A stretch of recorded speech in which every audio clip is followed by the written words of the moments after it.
Vamos a continuar entonces el foro con la participación de nuestro siguiente invitado especial, Pablo Manzano. Pablo es PhD en la Universidad Autónoma de Madrid, ecólogo de pastizales por la Universidad Autónoma de Madrid.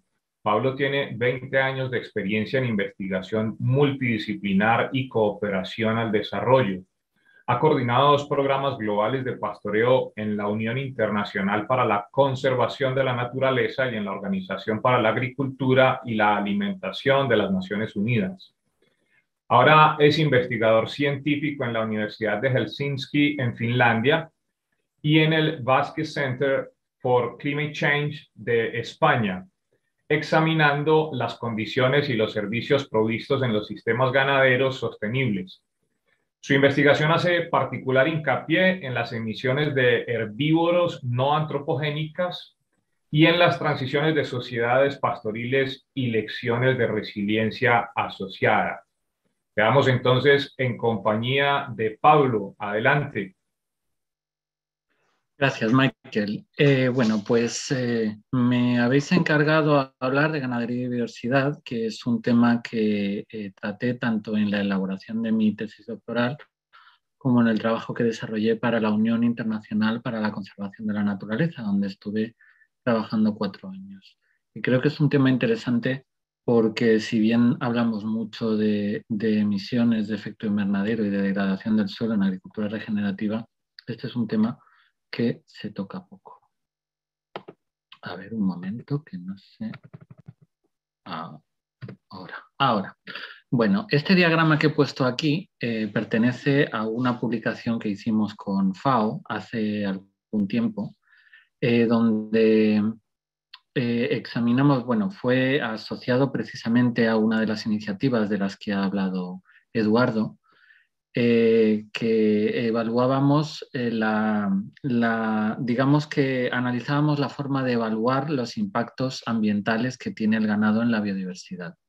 Y aquí bueno, hay un campo que es el campo de los análisis de ciclo de vida, que está emergente en lo relativo a la biodiversidad, donde los expertos que se juntaron pues tenían solo en cuenta los efectos negativos, que son los que están marcados en el diagrama con tinta negra. Sin embargo, en esta reunión también acudimos a algunos otros expertos más dedicados a la ecología de pastizales y de la herbivoría, y enseguida hicimos notar que hay también unos efectos positivos del ganado que muchas veces no se tienen en cuenta, sobre todo por parte de la cultura popular y digamos, el saber incluso de otros científicos que no se dedican a este campo. Y esto es muy llamativo porque prácticamente para todos los campos siempre hay un lado positivo y un lado negativo. Es decir, el ganado, por ejemplo, puede ayudar a controlar especies invasoras, pero también puede ayudar a extenderlas. Puede, por ejemplo, ayudar a almacenar carbono, pero también puede ser una fuente de emisiones de gases de efecto invernadero y así, etcétera. Entonces, surge la pregunta de dónde, ¿por qué pasa esto? ¿No? ¿De dónde sale esto? Porque una tendencia que sí se observa mucho en las publicaciones científicas al respecto y en los estudios al respecto, particularmente en la cuenca mediterránea, aquí he puesto primero un metaanálisis del año 2014 y luego una revisión en castellano, que para la audiencia puede ser más útil, que hicimos en el año 2018. En el caso del Mediterráneo hay bastante abundancia de estudios porque es una zona árida donde el pastoreo se practica de forma amplia desde hace miles de años, precisamente porque las condiciones son particularmente idóneas para practicarlo. Y una cosa que vemos es que en esa parte del verde del diagrama que he enseñado antes, suele pertenecer a sistemas pastoriles, a sistemas extensivos, mientras que las partes más oscuras suelen pertenecer a sistemas más intensificados o más industrializados. Eso hace reflexionar sobre qué parte de estos impactos se debe realmente a actividades humanas y, por lo tanto, cuáles han de ser considerados como impactos humanos. Y aquí es fundamental tener en consideración una cosa que ni en la cultura popular ni en la mayoría de los círculos científicos se tiene en cuenta, y es que en los últimos 15 millones de años el planeta ha estado dominado por grandes herbívoros. Una vez más, este diagrama se divide en una parte verde y una parte negra. La parte negra es la de las especies de grandes herbívoros, de megaherbívoros, que se han extinguido en los últimos 60.000 a 10.000 años. Y la parte verde son los herbívoros que quedan.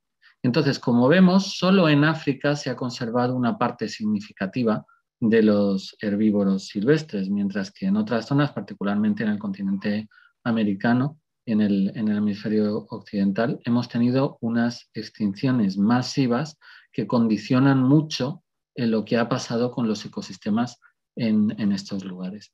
Pero para que nos hagamos una idea de lo que se desconoce el tema, porque yo sé que algunos de ustedes sí que tendrán en cuenta de la extinción de los gonfotéridos y de otros grandes herbívoros, pero se sabe poco, por ejemplo, que en Australia había un marsupial parecido a un wombat, pero que pesaba como 3,5 toneladas y que era migratorio y que se parecería más a un hipopótamo de hoy en día que a los wombats que vemos que no pesan más de 1 kilo. Y esta visión que ignora los megaherbívoros y el efecto que han tenido sobre los paisajes, condiciona decisivamente cómo percibimos el mundo, cómo percibimos también las estrategias tanto de mitigación como de adaptación al cambio climático y cómo percibimos los ecosistemas. Y en este tema es muy interesante revisar el trabajo de un ecólogo surafricano, un ecólogo de vegetación que se llama William J. Bond, que en 2005 ya publicó este mapa que he puesto en la pantalla, pero que además en 2019 hizo un libro muy interesante y muy fácil de leer, muy divulgativo, sobre los ecosistemas abiertos. Este mapa está indicando, en base al climograma de Whitaker, que es un trabajo que se hizo en 1975, cuáles son estos sistemas en el mundo que no pertenecen claramente ni a un sistema cerrado de bosque, como sí podrían ser, y me parece que puedo hacer anotaciones que las van a ver, como sí podría ser, por ejemplo, la cuenca del Congo, que la ven aquí. Esto sería una pluvisilva y por lo tanto está claro que sería un bosque cerrado. Y luego tendríamos ecosistemas abiertos como bueno, pues el desierto del Sáhara, ¿no? Que también es claramente un sistema donde no puede haber árboles. Sin embargo, hay muchos otros sistemas en el mundo que tienen una incertidumbre sobre lo que pueden ser y lo que no. Y esto es particularmente interesante porque aquí vamos a tener un montón de zonas que, dependiendo del fuego y de los herbívoros y de condiciones, digamos, bióticas, van a tener más bosque o más herbazales, más hierba. Y como vemos, hay zonas que la mayoría de los científicos ahora mismo, cuando están hablando de fijar carbono a través de bosques, no identifican como una sabana potencial, que se podría describir como una sabana, como por ejemplo el este de Estados Unidos o incluso en Latinoamérica la zona del Chaco, que ahora mismo se percibe en gran parte como si fuera un gran bosque y sin embargo es una zona con potencial de ambientes abiertos. Estas zonas, según William Bond y según muchos otros investigadores de ecología de la vegetación, durante los últimos millones de años han evolucionado como una zona mixta donde había árboles, arbustos y mucho pasto. Y cuando nos planteamos ahora, por ejemplo, por el Foro Davos, plantar 1 billón de árboles, 1 trillion en inglés, pues estamos hablando sobre todo de plantarlos en estas zonas, que es donde hay potencial, porque obviamente si plantamos árboles en el Sáhara no van a sobrevivir por la sequedad. Y si plantamos árboles en la selva del Congo o en el Amazonas, pues tampoco vamos a notar mucha diferencia porque ya hay muchos árboles. Cuando se habla de una mitigación de carbono, en gran parte gracias a plantar árboles, se está hablando de todos estos sistemas. Nótese que hablamos de la India, del este de China, de toda Europa continental. Y la ciencia de la vegetación nos dice que esta no es una situación natural, porque aquí habría muchos herbívoros y probablemente si abandonamos la ganadería volverá a haberlos. O al menos volverá a haber grandes fuegos, que es por ejemplo un fenómeno que estamos viendo en las zonas mediterráneas de Chile, de California, de Australia o del mar Mediterráneo. A ver. Bueno, como decía, la herbivoría es fundamental en la comprensión de qué está pasando y por qué mantiene la función ecológica. Ahora entraremos en detalle en qué quiero decir con la función ecológica, pero es importante que cuando analizamos estos procesos podemos aprender mucho de los megaherbívoros que aún nos quedan. Básicamente, elefantes, rinocerontes, hipopótamos, que como he dicho quedan sobre todo en África y en el sureste asiático. Y bueno, lo malo es que para mantener la biodiversidad, para mantener a raya los incendios y para fijar más carbono en el suelo, porque las zonas arboladas no tienen un carbono tan estable como los pastizales, porque son proclives a quemarse, no podemos resucitar a, pues, por ejemplo, a los gonfotéridos suramericanos o a los perezosos gigantes que he puesto en esta imagen, pero sí podemos imitarlos, y podemos imitarlos mediante la herbivoría que nos proporciona el ganado. Y para imitarlos es fundamental tener dos elementos principales. Uno es el movimiento, mover a los animales, y otro es consumir los recursos locales sin usar insumos externos. Y esto es algo que la ganadería regenerativa hace muy bien. Bueno, entrando a analizar los diferentes procesos ecosistémicos, primero quería hablar de la fragmentación del hábitat, que es una gran amenaza para la biodiversidad. Sabemos que bueno, los cultivos y los usos degradativos del territorio, como ha descrito antes Edward, o la urbanización masiva, o incluso las infraestructuras, son elementos que cada vez dificultan más la conectividad entre hábitats y, bueno, pues básicamente provocan endogamia y extinción de especies. Y cuando analizamos el papel del ganado en esta cuestión, pues es muy interesante, porque aquí he puesto aquí abajo la foto de una vía pecuaria, de un corredor ecológico donde transita el ganado desde hace al menos cientos de años en España, y vemos que es como una autopista de vegetación natural entre zonas transformadas por cultivos. Y además es una zona donde hay tanto arbustos como árboles, como mucho pasto. Entonces, estos son unos sistemas muy interesantes. Si bien pertenecen a sistemas transhumantes que recorren muchos kilómetros y no son exactamente como la ganadería regenerativa, sí que tienen un aprendizaje muy bueno para la ganadería regenerativa, porque en el fondo se trata de lo mismo. Se trata de imitar esos procesos mediados por herbívoros salvajes y además muchos de los procesos ecológicos que podemos observar claramente en estos sistemas transhumantes, porque por ejemplo aquí vamos a tener un gran contraste entre la zona arada y cultivada y la zona de pastizal, son aplicables, aunque no sean tan fácilmente observables, en la ganadería regenerativa. Bueno, hablaba de las vías pecuarias españolas y realmente es un sistema muy interesante para analizar estos procesos, porque aunque hay una red principal que he puesto aquí en este mapa, esta se solapa con una red secundaria mucho más dividida, con mucha más abundancia de recorridos, de rutas, y además a su vez hay una tercera y cuarta red en orden. Fíjense por favor en la provincia de La Rioja, que es esta de aquí que estoy señalando, que aparentemente no tiene ninguna vía pecuaria, y sin embargo cuando hacemos un zoom in vemos que tiene un montón de vías pecuarias que cubren la totalidad de su territorio. Así pues, los movimientos de ganado y por lo tanto las vías pecuarias son un fractal natural que haría que estos procesos alcancen la totalidad del territorio. Bueno, pues aquí, basándome en esto, empecé el trabajo de mi tesis doctoral, donde analicé primero fenómenos de dispersión. Primero analizamos la cantidad de tiempo que las semillas permanecen en el estómago del herbívoro, en este caso usamos estas ovejas que les pusimos una especie de pañal, y vimos que aparte de la curva de dispersión habitual con un pico a las 30 horas, también vemos que hay una dispersión extrema de ciertas semillas al cabo de mucho tiempo, al cabo de 120 horas, etc. Y esto nos está diciendo que estos herbívoros son capaces de mediar eventos excepcionales de dispersión que pueden actuar de rescate genético en algunas poblaciones de plantas. Y esto ecológicamente es sumamente importante. Luego pusimos, digamos, esto en práctica.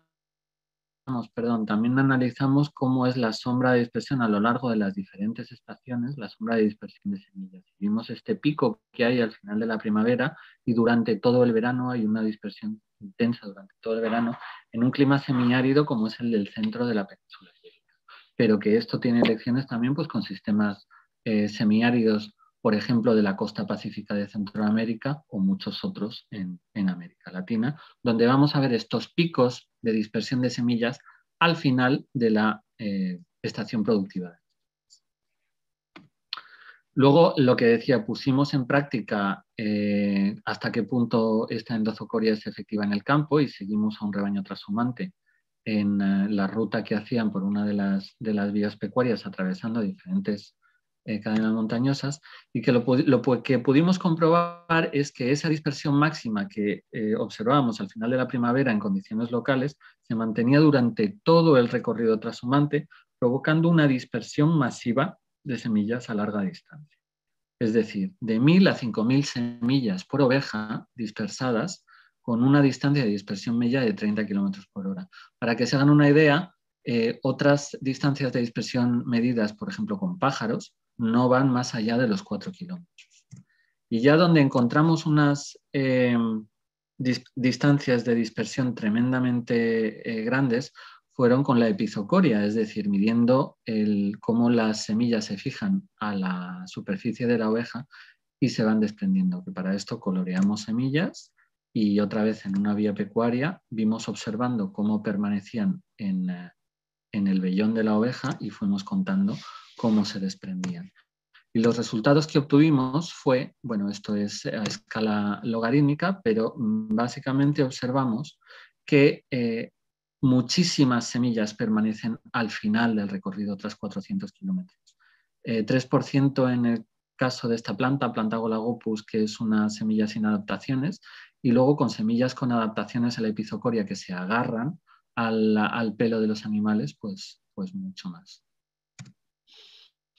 Y esto nos condujo también a analizar la genética de poblaciones de estas plantas, a ver cómo todos estos procesos influyen en la genética de las plantas. Y bueno, es un estudio que publicamos en esta revista, en PeerJ, pero también hay un resumen en castellano, en una noticia periodística que he enlazado más abajo, por si tienen curiosidad. Y el resultado, bueno, esta es la humilde planta que usamos para este estudio, que es precisamente planta Golagopus, esta que comentaba que en epizocoria no tiene adaptaciones y que también se dispersa a través de las heces. Y básicamente lo que sacamos fue que hay una dispersión muy intensa en zonas habitadas que nos da claves de por qué cuando la dispersión es demasiado intensa se acaban produciendo fenómenos de plantas invasoras.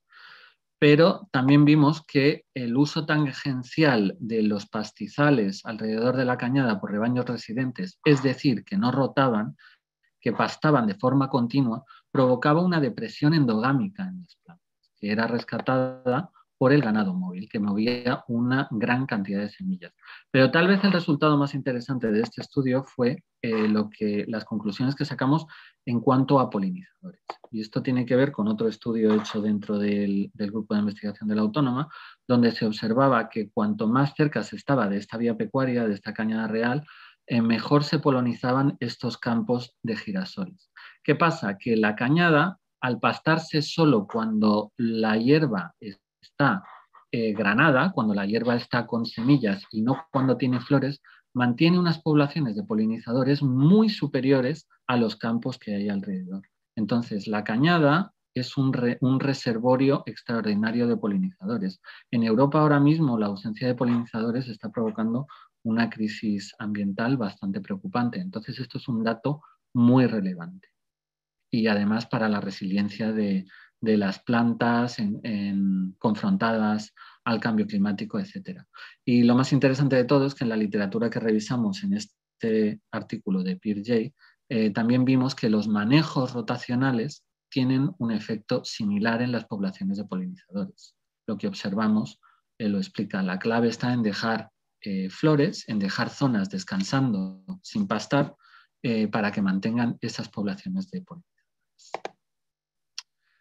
Luego, por otra parte, también estudiamos las consecuencias en la biodiversidad, medida ex profeso, y para esto estudiamos 2 fincas de ganado estante en el centro de España, una con el manejo de un pastor y otra donde las ovejas eran dejadas a su libre albedrío y por lo tanto no rotaban. Y aquí es muy interesante ver la gran influencia que, aparte de la sequedad de cada año, tiene la presión ganadera en la diversidad. En la finca que no era manejada, que no tenía pastor, vemos que hay un contraste más grande de riqueza de especies entre zonas muy pastadas y zonas menos pastadas, pero el pastoreo, que puede equivaler a un manejo rotacional bien hecho, conseguía un efecto mucho más suave. Y esto es muy importante porque en muchos estudios científicos, cuando se estudia el efecto del ganado y se culpa al ganado de causar degeneración de la biodiversidad y reducción de la biodiversidad, no se tiene en cuenta una escala continua, no se tiene en cuenta que no es lo mismo pastar mucho que pastar poco y sobre todo pastar cuando, como ya he dicho, con los manejos transhumantes y que son especialmente relevantes para la agricultura regenerativa. De forma que en la mayoría de estudios se ve si hay ganado o si no, o si hay mucho ganado o si hay poco, y no se recoge este grado fino que explica un montón de cosas. Ya sabíamos, por otra parte, que el ganado bien manejado hace más bien que mal. Y que todo es cuestión de manejo. Esto lo sabemos muy bien de muchos materiales de divulgación sobre la ganadería regenerativa. Y esto lleva a que, por ejemplo, en África, que es otro sitio donde yo he trabajado, en Kenia, se estén expandiendo las áreas de conservación manejadas por las comunidades. Se están expandiendo esas zonas que tienen un manejo mixto de vida salvaje y de ganadería, porque se ha visto que el manejo adecuado no solo da un dinero para que sobrevivan las poblaciones locales, para que puedan educar a sus hijos, etcétera, etcétera, sino que además también mejoran la condición de la biodiversidad en esas zonas, porque en vez de a lo mejor quemar el pasto, se usa ganado para mejorarlo y favorecer a especies que a lo mejor no hay tantas, etc. Es un modelo muy exitoso de conservación. En resumen, la ganadería produce una gran serie de servicios ecosistémicos fundamentales, como es la conservación de la biodiversidad, la función ecosistémica que he descrito con estos experimentos que hice, y también, como ya sabrá la audiencia, la formación de suelo, la prevención de fuego, y muy importante, un uso rentable de la tierra marginal y, como ya describía Edward en su presentación, un uso eficiente del agua. Sin embargo, y esto es importante saberlo porque es un argumento que vamos a oír muchas veces cuando hablamos de ganadería, nos dicen que la biodiversidad se resiente según aumenta el ganado. Y esto, por ejemplo, se ve también en Kenia, ¿no? Hay muchas noticias al respecto. Esto es curioso porque muchas veces no se entienden bien los procesos. Por ejemplo, está este ejemplo de estas fotos de satélite que se ve cómo el norte de Kenia se ha ido matorralizando los últimos 20 años y coincide con una desaparición de los elefantes y probablemente una falta de manejos que abran esas zonas que, como decía, no son naturalmente bosques. Hay una degradación del suelo, hay una pérdida de calidad forrajera y también hay una disminución de especies porque no hay nadie que abra ese paisaje. Aquí había elefantes hasta los años 90 que a causa del comercio de marfil se han perdido. Entonces se ignora totalmente una dimensión humana que explica por qué cada vez hay menos animales silvestres, y es por la pobreza. Básicamente los furtivos cazan animales, incluso los pastores que se convierten en furtivos, porque no tienen con qué comer o porque no tienen suficiente dinero para casarse. Y además hay una gran vinculación entre la pobreza, la mortalidad infantil, la corrupción y la abundancia de especies señeras como los elefantes. Muchas gracias. Dejo de compartir.